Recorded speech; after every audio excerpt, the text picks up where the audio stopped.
Hello mga kaibigan. Papakita ko to sa inyo yung kadugtong ng pinapakita ko nung una na video.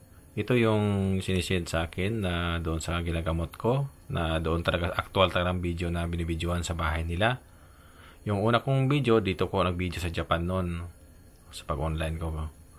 Itong video na to, ginawaan ko na doon talaga sa kanila galing yung video, kaya clear na clear yung pagpapausa ko sa mangkukulam sa loob ng katawan ng tao.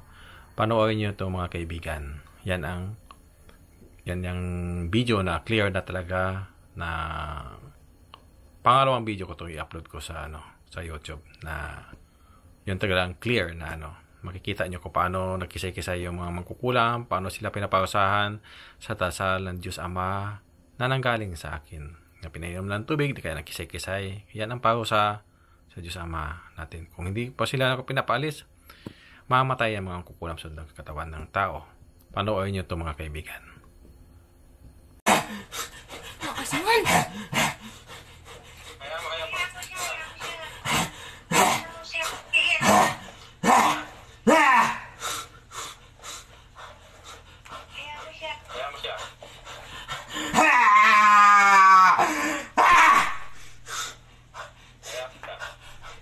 Mga demon yan, mamatay ka na yun.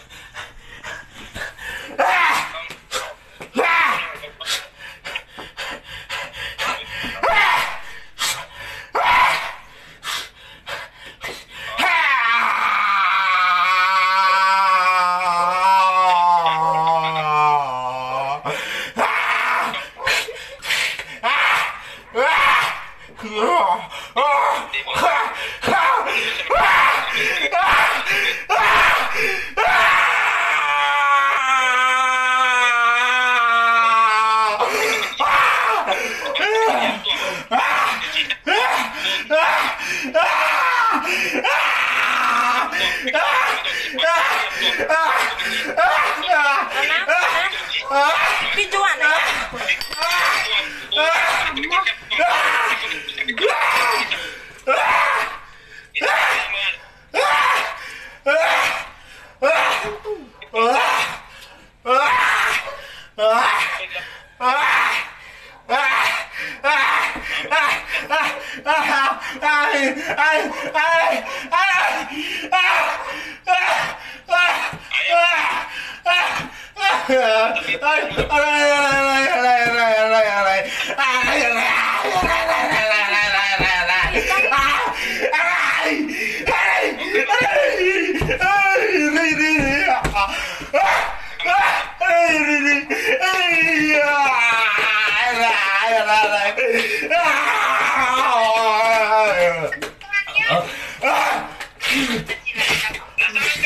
Atita!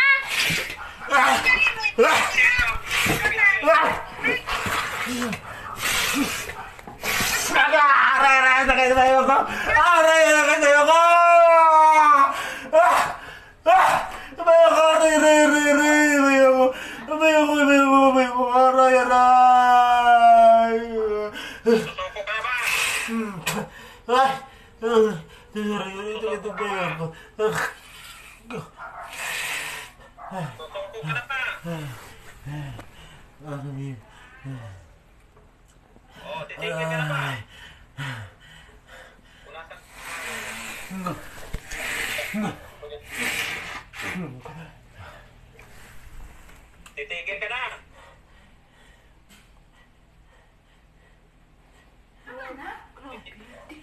Titigil ka na pa. Ha? Nasapian. Palinti ka yan. Huwag mong galamin. Nagamot Huwag kayo siya. mainit dyan. Kasi nasa loob ng katawan kasi ng demon na yan. Mamamatay yun. Ano? Susuko ka na ba? Susuko ka na ba? Baka pwede pa kita pakawalan. Susuko ka na ba? Susuko ka o dagdagan ko pa yung pinainom ko? Suko ka na? Suko ka na ba?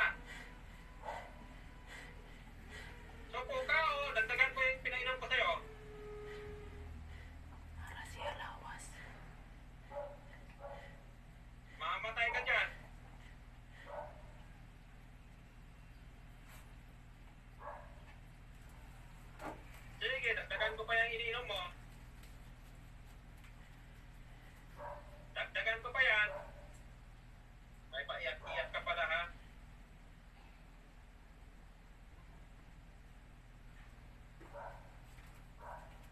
Ano, suko ka na? Suko ka na ba?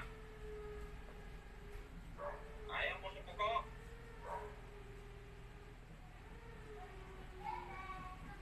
Ayaw mo sumuko? Ano daw? Magsalita ka! Suko ka na?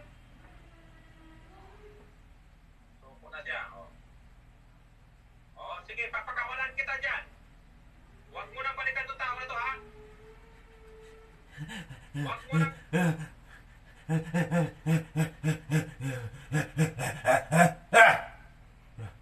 Huwag mo nang balikan to, ha?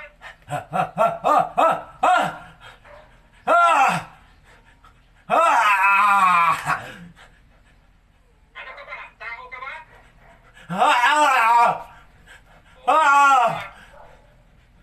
Tigilan mo na to, ha? Pakawal kita dyan.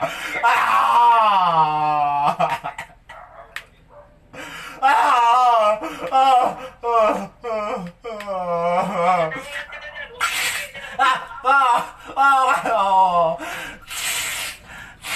Bakit ka nandun mo lahat? Tanggalin mo na lahat ng ano niya.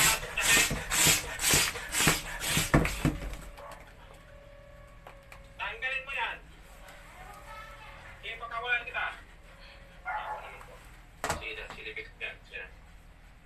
Sige, pakawalan kita dyan, ha? Huwag mo na ulitin.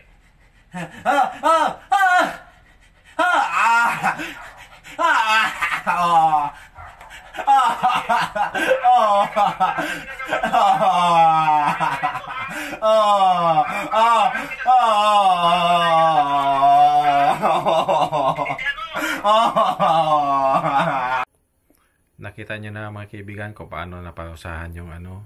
Kaya lang yung video hindi talaga tuloy-tuloy yung video na putol yung iba. Kaya yan lang. Kaya pakita ko lang kung paano ipaparusahan yung mga mangkukulam, mababarang na nagbigay sakit sa mga tao, nagpawisyo sa mga tao. Ganon talaga mangyari sa mangkukulam kung papaparusahan sila ng Diyos Ama natin. Kaya yun ang parusa sa kanila. Pinapahirapan lang sila. Pero yung iba, talagang iba, kung pinapainom ko na ng tubig na may dasalan Diyos Ama, na lalo na yung pang mangkukulam na pinapatay, namamatay talaga agad sila. Ayan, kung hindi ko pa siya pinapakawalan, mamamatay na sana yung sa loob ng katawan niya, yung mangkukulam na nagbigay sakit sa tao na to. Dyan sa picture, sa video.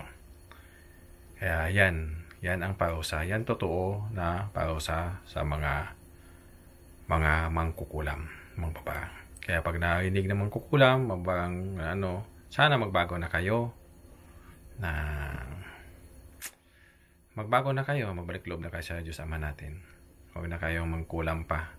Kasi alam nyo, kung may ginamot ako na tao dati, tinawag ko yung mangkukulam. Yung pala ang mangkukulam na tawag ko, patay na pala sila. Patay na pala siya. Nanggaling siya sa impyerno na tawag ko, nakuha ko yung mangkukulam, nanggaling sa impyerno na pala. Siya nagsabi talaga sa akin na minuto-minuto silang pinapatay doon, pinapahirapan doon sa impyerno. Kaya kayo mangkukulam, kung narinig nyo to, so magbago na kayo. Kaya alam nyo na kung saan kayo pupunta. Kung mangkulam kayo ng tao, may impyerno talaga kayo. Kung hindi kayo balik loob sa Diyos Ama natin. Sabi na mangkukulam na espiritu, nagaling doon sa impyerno na kukuha ko, kinakausap ko. Minuto-minuto silang pinatay doon, pinapahirapan. Kaya mahirap ang mangkukulam. Kaya magbago na kayo. Ganyan ang mangyayari sa mangkukulam kung paparusahan. Kung kahit man yung mga manggagamot na makukulit na gumagamit sa kulam, manggagamot nga sila, gumagamit sila ng kulam. Pag nahuli din kayo sa manggagamot, ganun din ang mangyayari sa inyo to sa video na to. Mangisay-kisay, ganun. Kung hindi, mamamatay talaga pag pinabayaan. Kaya ako, pinapatawad ko muna sila. Hindi ko basta-bastang pumapatay ng mangkukulam. Kung maaari pa, tutulungan ko pa sila magbago. Kaya yun. Pinakawalan ko itong mangkukulam na to. Kaya sabi ko, pag uulit siya, mamamatay na siya. Ganyan yan. Kahit sino pwede papawasahan. Kahit mga gamot na mga kukulit, pwede yan sila pawasahan. Pag kinakailangan. Iba ang power talaga ng totoong Diyos Ama natin. Kapag makasala talaga tayo, kung magagamot ka man kung ano, pwede ka papawasahan pag nakakamali ka. Maging ganyan ka din. O kayo. Hanggang dito na lang mga kaibigan. Salamat sa papanood nyo sa video na ina-upload ko ulit. Na clear na video na galing talaga doon sa pamilya na nag-video sa ginagamot kong tao. Hanggang dito na lang mga kaibigan. Bye-bye. Salamat sa papanood. Share nyo lang itong video para may makakita. Para makita ng mga kukulam, para magbago din sila. Kasi mahirap ang mga kukulam.